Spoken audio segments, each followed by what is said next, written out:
Pakistan peoples party तो समझती है कि ये विद इन 90 डेज इलेक्शन हो जाने चाहिए। रेजोल्यूशन है तो फिर डेट तो प्रेसिडेंट को देनी चाहिए। इन्होंने अमेंडमेंट तो की है, इलेक्शन एक्ट में अमेंडमेंट की है। अमेंडमेंट जो है कॉन्स्टिट्यूशन में अमेंडमेंट नहीं हुई। क्या आम इंतखाबात 90 दिन के अंदर होंगे? $1 मिलियन सवाल बन गया। आर्टिकल 48 के तहत सद तारीख देंगे, इलेक्शन 90 रोज में होंगे। आइन में वाज़ेह है। पीपी रहनुमा और साबिक चेयरमैन सेनेट नैयर बुखारी ने आइन खोलकर रख दिया। प्रोग्राम एतराज है में गुफ्तगू करते हुए बोले, इलेक्शन एक्ट में तरमीम हुई, आइन अपनी जगह मौजूद और वाज़ेह है। सीनियर कानूनदान और पीटीआई रहनुमा बाबर आवान ने कहा, इलेक्शन ना खेलें, इलेक्शन कराना पड़ेगा। आइन में लिखा है 90 दिन में इलेक्शन होने हैं। क्या इलेक्शन कमीशन को ट्यूशन पढ़ाएं? अमीर जमात इस्लामी सिराजुल्लाह कहते हैं, इलेक्शन कमीशन आइन की मनमानी तशरीह ना करे, 90 रोज में इलेक्शन कराए। साबिका इत्तेहादी हुकूमत ने जानबूझकर इलेक्शन में ताखीर का बंदोबस्त किया। हल्का बंदियों की आड़ में इलेक्शन मुकर्ररा आईनी मुद्दत से आगे ले जाने की कोशिश की। पाकिस्तान बार काउंसिल ने इलामे में कहा, इलेक्शन कमीशन की जानिब से हल्का बंदियों की असर नो तरबियत इंतखाबात में ताखीर का हरबा है।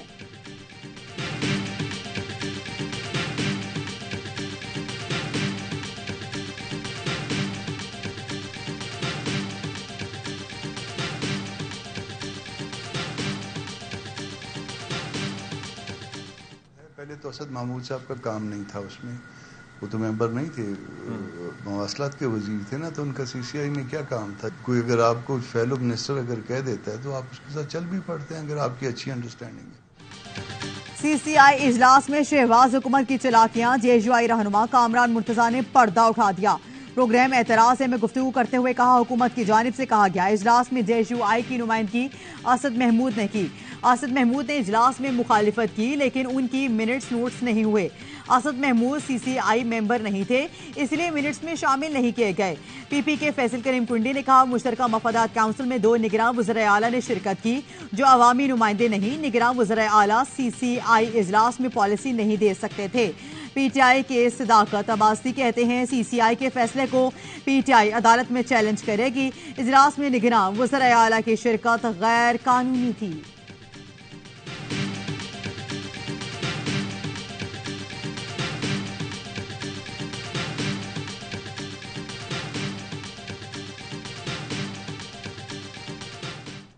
इलेक्शन कमीशन ने कराने हैं, वो 90 दिन में कराते हैं या फरवरी में कराते हैं, ये उनका, हमारी इसमें कोई ख्वाहिश नहीं है। इंतखाबात से मुतालिक हमारी कोई ख्वाहिश नहीं। इलेक्शन कमीशन इंतखाबात 90 रोज दिन में कराए या फरवरी में, यह उनकी जिम्मेदारी है। हमारा काम मुआवनत है। निगरान वज़ीर इत्तेहाद मुर्तजा सोलंकी की पहली प्रेस कॉन्फ्रेंस, कहा, निगरान हुकूमत शफाफ इलेक्शन के इनेकाद के लिए भरपूर ताउन करेगी। ईसीपी वेबसाइट पर हल्का बंदियों का शेड्यूल है। मरदमशुमारी पर कुछ कानूनी माहिरीन सुप्रीम कोर्ट गए, बोले, पाकिस्तान में अदम बर्दाश्त नफरत आज की कहानी नहीं, ये 25 करोड़ पाकिस्तानियों का मुल्क है, तमाम शहरियों को बराबर इंसानी हुकूक हासिल हैं।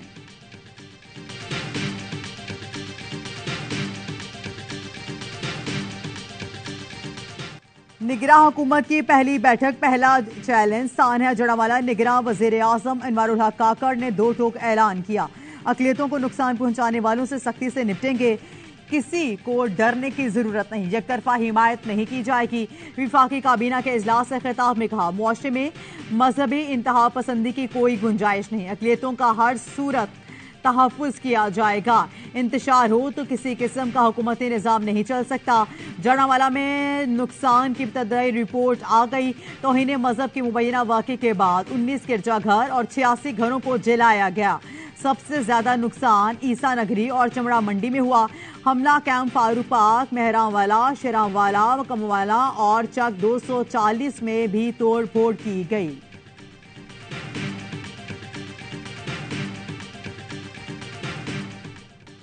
सानिया जड़ावाला के बाद मकीनों के उजड़े घरों को वापसी, जिंदगी भर की जमा पूंजी को राख में तब्दील करके रख दिया और रू पड़े। खवातीन ने बताया, बच्चों की जान बचाने के लिए सब कुछ छोड़कर भागे। सरों पर दुपट्टे नहीं थे, पैरों में चप्पलें नहीं थे। मकीनों ने कहा, इंटरनेट पर देख रहे थे कि क्या चल रहा है, अब आकर देखा है तो हमारा तो बचा ही कुछ नहीं, पता नहीं कहां कहां से लोग आए, सब कुछ जला दिया। जो बचा लूट कर ले गए। मेहनत मुशक्कत से घर बनाए, अब कैसे बनाएंगे? एक लड़के ने बताया, हालात खराब हुए तो हमारे इलाके की मुस्लिम कम्युनिटी ने सपोर्ट की, हमें यहाँ से निकाला। बाहर से आने वालों को ये क़यामत ढाई। निगरान वज़ीर आला पंजाब मोहसिन नकवी ने कहा, जिनके घर तबाह हुए उनको इमदाद देंगे ताकि वो अपने घर बनवा सकें। पूरी कोशिश है इतवार को चर्च में दुआया तकरीब में शरीक हूं।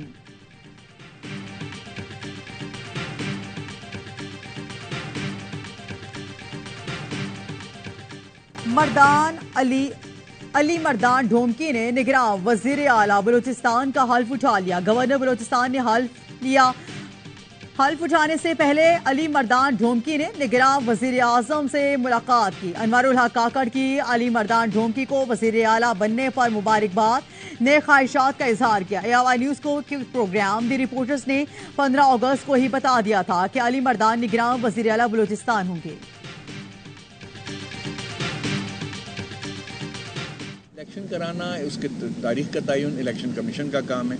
हमारा फ़र्ज़ है कि हम उन्हें उनकी मुआवनत करें, लेकिन यकीनी तौर पे किसी गैर आइनी और गैर कानूनी अमल का हिस्सा मैं नहीं बनूंगा। इलेक्शन की तारीख देना इलेक्शन कमीशन का काम है, हमारा काम मुआवनत है, किसी गैर आइनी काम का हिस्सा नहीं बनूंगा।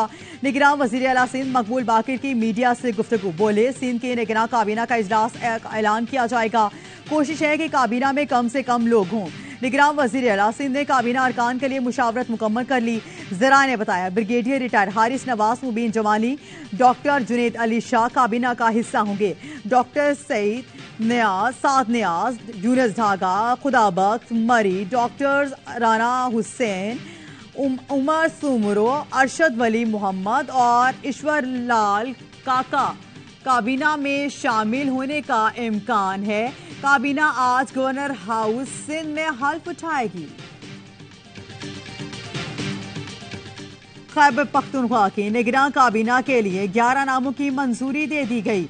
आज हल्फ उठाएंगे। काबीना में सिर्फ वज़रा को ही नहीं रखने का फैसला। निगरान वज़ीर आला कोई मुशीर या मुआविन नहीं रखेगी। Doctor Sarfaraz Ali Shah, Anjum Behrwar Khan, Mohammad Ishfaq, justice retired Shad Qaiser, doctor Riaz Anwar, Amir Abdullah, Asif Rafiq Afridi, Amir Nadeem Durrani, Najibullah, Feroz Samal Shah, काका खान और मसूद शाह काबीना का हिस्सा होंगे।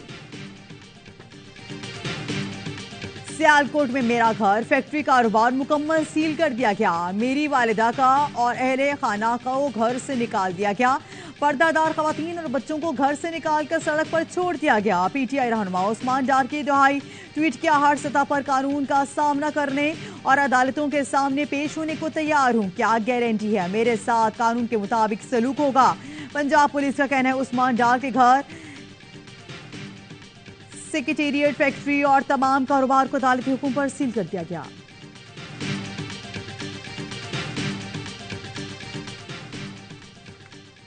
कराची में गैर कानूनी तामीरात में मुलविस अफराद के घर घेरा तंग। सिंध बिल्डिंग कंट्रोल अथॉरिटी ने असिस्टेंट डायरेक्टर को हिरासत में ले लिया गया।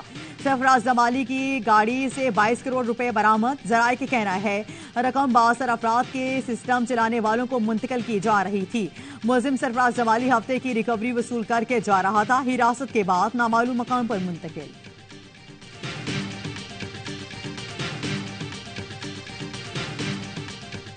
कमर तोड़ महंगाई के खिलाफ जमात इस्लामी का मुल्क गीर एहतजाज। मुल्क भर में नमाज जुमा के बाद एहतजाजी रैली, मुजाहरे। महंगाई की चक्की में पिसे आवाम की तर्जुमानी की गई। निगरान हुकूमत से पेट्रोल की कीमतों में इजाफा वापस लेने का मुतालिबा। रावलपिंडी के लियाकत बाग में एहतजाजी जलसा। मुकर्रीन का कहना था, निगरान हुकूमत PDM हुकूमत की तसलसल है जिसने अवाम से जीने का हक छीन लिया है।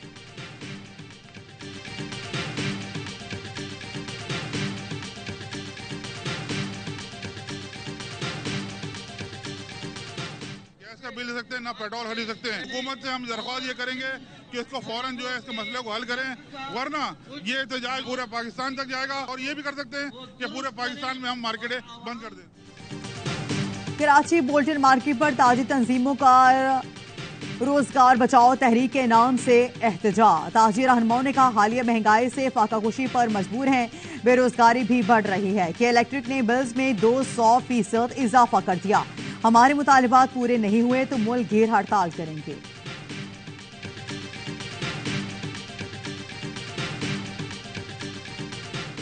खैरपुर में घरेलू मुलाजमा फातिमा का मुबैना कत्ल पोस्टमार्टम के लिए कब्र कुशाई आज की जाएगी।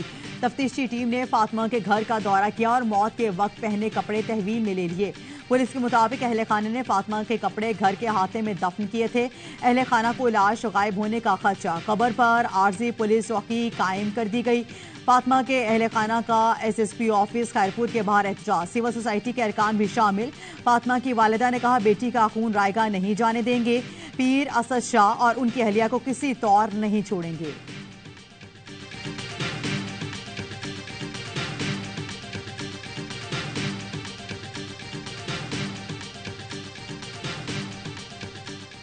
और जज की अहलिया मुझ पर रोजाना तशद्दुद करती थी, डंडों और लोहे की सुलाखों से मारती थी। कई रोज कमरे में बंद करके भूखा भी रखा गया। रिजवाना पर मुलाजमत के दौरान क्या बीती, इस्लामाबाद पुलिस को सब बता दिया। कहा, माँ बाप से मिलने की इजाजत नहीं थी, फोन पर बात करवाते तो जज की अहलिया साथ होती।